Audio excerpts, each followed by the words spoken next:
US Iran के बीच में जो वॉर का समापन हो चुका था वो वापस से स्टार्ट हो चुकी है और यही डिस्कशन होने वाला है आज के हमारे आनंद का फंडा के एपिसोड में कि ये जो वॉर स्टार्ट हुई है जिसकी वजह से आज के दिन क्रूड बढ़ा है, जिसकी वजह से आज के दिन मार्केट टूटा है और सिर्फ इंडिया का मार्केट नहीं वर्ल्ड की हर एक जगह का मार्केट टूटा है। क्या ये नई वॉर की शुरुआत है? बोल सकते हैं कि वॉर 2.0 या फिर पुरानी वॉर का जस्ट एक्सटेंडेड वर्जन है और ये खत्म हो जाएगा, मार्केट इसको ज्यादा हीट नहीं देगा। डिटेल में डिस्कस करते हैं।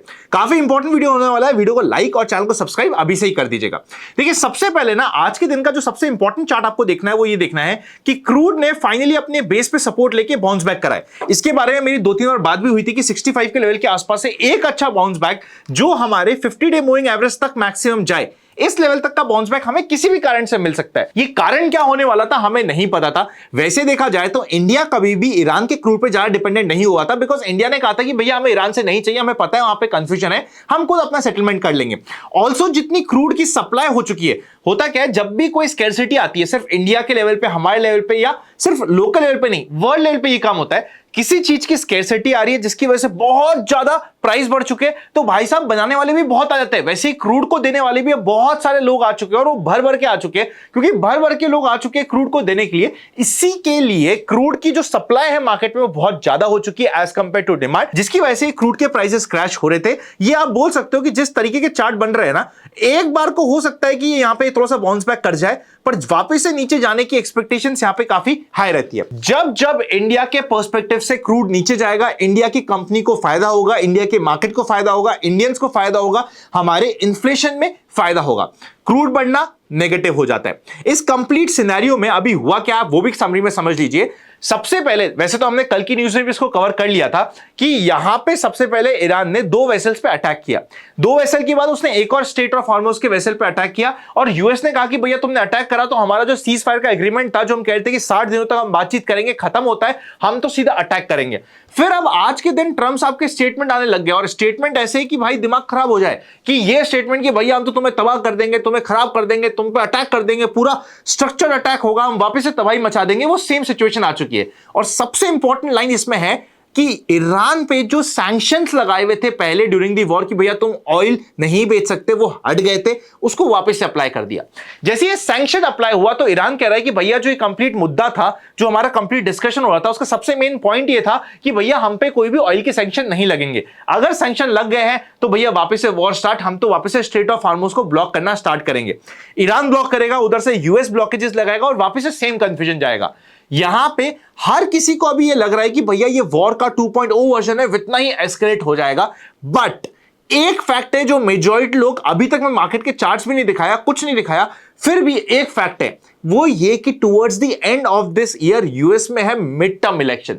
मिड टर्म इलेक्शन से पहले ट्रम्प साहब बहुत ज्यादा ड्रामा कर दे या बहुत लंबा ड्रामा कर दे, पॉसिबिलिटी कम होती है, वरना उनको मुंह की खानी पड़ेगी और उनको उनकी पार्टी से ही बहुत गालियां सुननी पड़ेगी। इसकी वजह से जिस तरीके के सिनेरियो बन रहे हैं, आई थिंक ये वॉर तो एस्केलेट एक बार को वापस से स्टार्ट हो गई है। हम जो सीज फायर से पहले जहां पे थे वहां पे आ चुके हैं, पर इस बार इस कंप्लीट वॉर का कंप्लीट कंक्लूजन कंपैरेटिवली जल्दी आने की एक्सपेक्टेशंस मेरी है। देखो वैसे तो यहां पे ना हम ट्रम्प को प्रेडिक्ट करने की कोशिश कर रहे हैं और ट्रम्प साहब को प्रेडिक्ट करना मुश्किल ही नहीं, नामुमकिन है, पर जितनी हमारी लिमिटेड अंडरस्टैंडिंग होती है, जितना हमारा सिनेरियोस दिखता है, उसके हिसाब से मैंने आपको बताने की कोशिश करी है। एक और चीज आपको बताता हूं जो मार्केट के लिए सूदिंग है। सूदिंग क्या है? अगर आप आज देखोगे तो यहां पे स्मॉल कैप इंडेक्स फॉल हुआ है 1.83%, बैंक निफ्टी फॉल हुआ है 2.33%, बिकॉज ये फ्लैट बेस बना रहा था, अपने रेजिस्टेंस पे था, रेजिस्टेंस से डबल टॉप बना के फॉल हो गया, बहुत अच्छी बात है। निफ्टी फॉल हुआ है 2%। मतलब क्या हुआ? मतलब ये हुआ कि स्मॉल कैप जो सबसे ज्यादा रिस्की होता है, जहां पे आपका हमारा सबसे ज्यादा एक्सपोजर होता है, वो सबसे कम फॉल हुआ है। बैंक निफ्टी और निफ्टी ज्यादा फॉल हुए।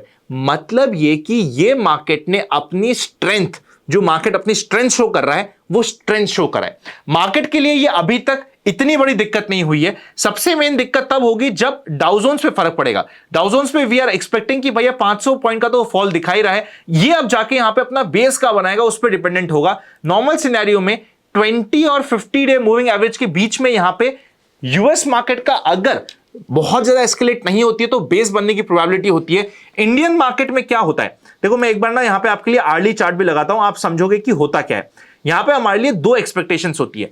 पहली एक्सपेक्टेशंस जो बहुत ज्यादा एग्रेसिव है उसको पूरा होना जरूरी नहीं है, वो ये कि भैया यही लेवल जो मार्केट ने बॉटम बनाया है यही बॉटम सस्टेन हो जाए, एक बार को ऊपर जाके वापस से रीटेस्ट हो जाए, बट यही बॉटम हो गया और बात खत्म हो गई। ये हो गया बेस्ट केस सिनेरियो कि भैया यूएस मार्केट ने भी अगर आज इस न्यूज को डाइजेस्ट कर लिया तो इंडियन मार्केट कर लेगा, और अगर ये डाइजेस्ट नहीं कर पाता तो ये मैक्सिमम रेंज हो जाती है ये वाली, जिसके आसपास में मार्केट अपना सपोर्ट ढूंढने की कोशिश करेगा। बस ये दो केस सिनेरियो हो जाते हैं। दोनों ही केस सिनेरियो में ये जो सेलिंग आ रही है इसका सबसे ज्यादा इंपैक्ट पड़ेगा एआई के स्टॉक्स में, ऐसे स्टॉक्स में, ऐसी कंट्रीज में, ऐसी इकोनॉमीज में जहां पे ज्यादा बाउंस बैक आया है एज कंपेयर टू हमारी इकोनॉमी जहां पे ज्यादा कुछ चला ही नहीं है, जहां पे ज्यादा कुछ मूव आया ही नहीं है। इस चीज को आप बैक ऑफ द माइंड रख लीजिएगा। ये मैंने सारी पॉजिटिव और लॉजिकल बात कर ली है, बहुत ज्यादा डिटेल में बात नहीं करी कि भैया बहुत ज्यादा कंफ्यूजन होता है कि मैं दोनों तरफ की बात कर जाऊं। बहुत बेसिक सी बात करी है कि माइंडसेट अभी भी पॉजिटिव है। ये जो फॉल आया इट वाज ऑल एक्सपेक्टेड। आप में से काफी लोगों को ऑलरेडी पता भी, हमारा डिस्कशन भी हुआ इसके अराउंड कि भैया यहां पे ये जो फॉल आएगा ये बाय आउट होगा, बट ये फॉल आएगा। ये फॉल आने की क्योंकि सबको यहां पे फ्लैग एंड पोल का ब्रेकआउट दिख रहा था कि भैया ये फ्लैग बना, ये पोल बना, इसका ब्रेकआउट हो गया, पर ये ब्रेकआउट इतना आसान हो जाएगा इंटरनेशनल लेवल के चार्ट्स को देख के नहीं लग रहा था, साइकोलॉजी में मैच नहीं हो रहा था। इसलिए मैंने कहा था ये इस बात को, काफी लोग इसमें कमेंट में बता भी देंगे कि हाँ यार, बल्कि मैं यहां पे भी कुछ कमेंट्स आपके लगा दूंगा कि एक बार ये रिट्रेसमेंट होगा, तो वो ये रिट्रेसमेंट हो चुका है, nothing to worry about it, it is normal market correction. कोई ना कोई मार्केट को बहाना चाहिए था, मार्केट जब भी करेक्ट करता है कोई बहाना देता है, इस बार ये बहाना दिया है। ओवरऑल इंडिया का मार्केट का स्ट्रक्चर खराब नहीं हुआ है, यहां तक जाएगा नहीं जाएगा, पर जाता भी है तो वो आपके लिए एक बार टॉपअप की ही अपॉर्चुनिटी होती है। ओवरऑल माइंडसेट अभी तक खराब नहीं हुआ है। ये हो गई है पॉजिटिव सारी बातें, सारी माइंडसेट वाली बातें। अब रिस्की क्या है फैक्टर? सिर्फ एक रिस्क फैक्टर होता है इंडियन मार्केट के लिए, जिसकी सिचुएशन में मार्केट 23,200 23,300 को भी तोड़ के नीचे जाने के लिए रेडी होता है, वो होता है ये विक्स का चार्ट। ये विक्स के चार्ट को आप देखिएगा, विक्स के चार्ट ने अपने बिल्कुल लोएस्ट लेवल से बाउंस बैक दिखाया है। लॉजिकली इसको 17 के ऊपर नहीं जाना चाहिए, पर आज 25% का विक्स का फैक्टर बढ़ा है।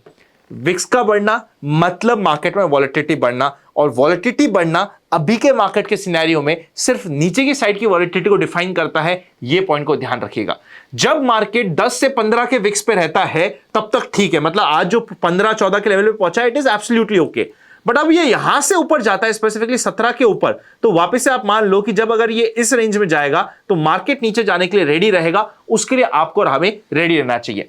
अगर आप चाहते हो कि विक्स का एक्चुअल इंटरप्रिटेशन क्या होता है, मैं उसके ऊपर और डिटेल में बात करूं, वैसे एक वीडियो था मेरे पास, उसका लिंक मैं आपको पिन कमेंट पे दे दूंगा, पर और डिटेल में डिस्कशन चाहते हो तो कमेंट कर दीजिएगा। गोल्ड का मैंने आपके लिए प्रिडिक्शन की बात करी थी, कंप्लीट चार्टिंग की बात करी थी, एनालिसिस की बात करी थी। अगर आप गोल्ड के साथ साथ सिल्वर का भी चाहते हो तो मुझे कमेंट कर दीजिएगा थोड़े बहुत। वैसे मेरी इच्छा है कि मैं सिल्वर का कल परसों में डाल दूंगा। मुझे पता है हमारा चैनल अभी हैक हो गया था, जिसकी वजह से काफी कंफ्यूजन हो रहा था, पर कभी भी आपको चैनल हैक हो जाए तो आपको समझ आ जाएगा। अगर मैं वीडियो में नहीं दिख रहा हूं तो वो आप मान सकते हो कि भाई साहब ये हैक ही हुआ है और कुछ नहीं हो सकता। 7 साल हो गए, पहली बार हैक हुआ है, कुछ नहीं कर सकते। इतना क्रेजी तरीके से हुआ है कि यूट्यूब को खुद को समझ नहीं आ रहा, पर everyone is trying to sort out, तो होपफुली बहुत ही जल्दी सॉर्ट आउट हो भी जाएगा। सारे इंपॉर्टेंट लिंक्स ट्रेड करने के, आपके इंपॉर्टेंट लिंक्स आपको डिस्क्रिप्शन में मिल जाएंगे, चेकआउट कर लीजिएगा। Happy learning and I will see you very soon.